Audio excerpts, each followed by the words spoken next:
À travers ce texte, le gouvernement prétendait faire du Conseil économique, social et environnemental, le CESE, un carrefour des consultations publiques pour mieux éclairer les institutions sur les enjeux économiques, sociaux, environnementaux et accueillir la parole citoyenne. Tel ne sera pas le cas. Nous nous en doutions. Aujourd'hui, c'est très clair. Derrière la réclame gouvernementale, la réalité s'avère bien décevante à milieu des ambitions affichées. En vérité, plus fondamentalement, c'est tout le logiciel de la Macronie, cette monarchie jupitérienne engoncée dans les oripeaux d'une 5e République à bout de souffle, qui est hostile à toute respiration démocratique.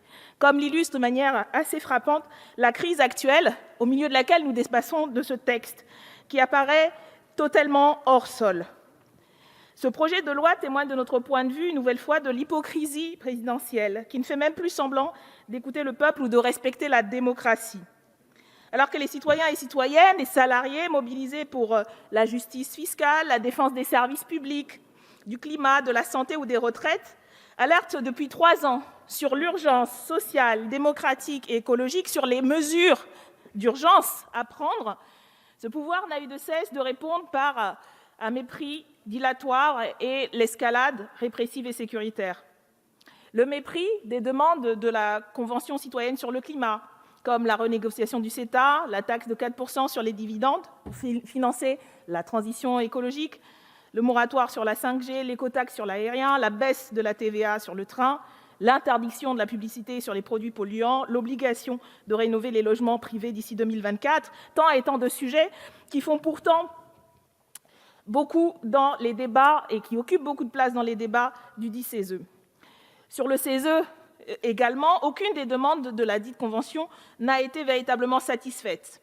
Ni la demande de consultation systématique lors de rédaction de projets et de propositions de loi, ni le renforcement de la contrainte de ces avis, ni les propositions de tirage au sort des membres permanents, même pas le nom, n'a pu être révisé. Mépris plus général, en fait, de toutes les formes de démocratie sanitaire, sociale et parlementaire. Particulièrement frappant et choquant, alors même qu'il est urgent aujourd'hui, en pleine crise, et on l'a vu, de s'appuyer sur la mobilisation et l'intelligence collective.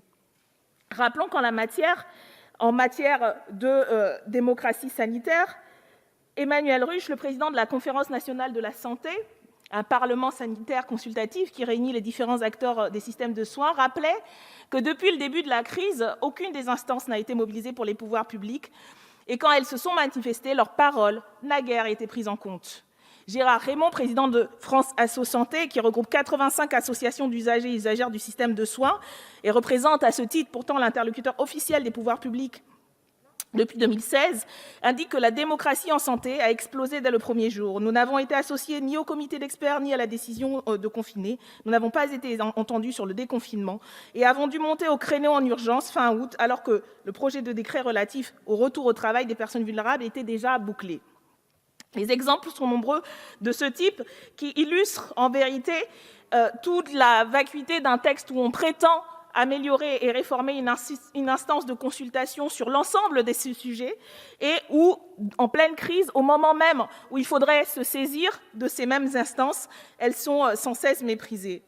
Elles sont méprisées au profit de conseils de défense dont ce n'est pas le rôle de délibérer sur les questions sanitaires ou écologiques, et pourtant qui donne un avis couvert par la loi du secret, et qui n'est responsable devant personne d'autre que le pouvoir lui-même. Au débat démocratique, ce pouvoir a préféré l'escalade répressive et sécuritaire, instrumentalisant même la crise pour refuser au Parlement de débattre et pour renforcer avec les lois que nous discutons cette semaine même, il y a quelques instants, la prorogation de la loi sur la sécurité intérieure, dans quelques jours la loi sur la sécurité globale. Nous assistons à, en vérité, un verrouillage du continuum sécuritaire de la Macronie, qui est l'antithèse et l'opposé absolu de ce que prétend faire aujourd'hui avec ce texte le gouvernement et sa majorité. En vérité, gouvernement et majorité, précisément, considèrent le peuple et toutes les instances de décision démocratique comme des instruments dangereux qu'il s'agit de confiner. Nous nous opposons à cette vision et face aux enjeux de la bifurcation écologique et refonte démocratique, nous ne saurions cautionner un texte qui s'apparente à un dérisoire ripollinage. Merci. Voilà pourquoi nous ne soutiendrons pas ce texte. Merci, Madame Obono.